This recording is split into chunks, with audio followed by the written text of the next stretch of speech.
Za prvi dan Ramazana sam pravila sočnu teletinu sa senfom i najbolju i najlakšu kuhanu rižu, čiji recept, ukoliko ga slijepo pratite kao ja, uvijek daje idealne rezultate.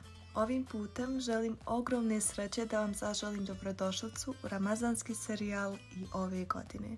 Tokom cijele prethodne godine, a naročito posljednjih par sedmica, stalno sam dobijala poruke sa upitom da li će i ove godine biti ramazanski serijal na mom profilu. Pa evo, punog srca mogu reći samo, ako Bog da, potrudit se da vam što više snimam neke svoje iftarske recepte, pa se nadam da ćete mi se pridružiti u ovoj ponovnoj avanturi. Također, hvala vam i na silnoj podršci prošle godine, nadam se da ćemo ove godine napraviti i još ljepše videe, iftare i uspomene.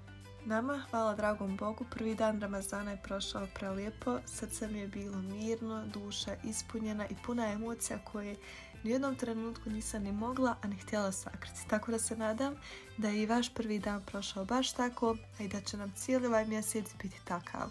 Pun sabura, sreće, lijepih uspomena, dobrih dijela, najdražeg društva i primljenog posta.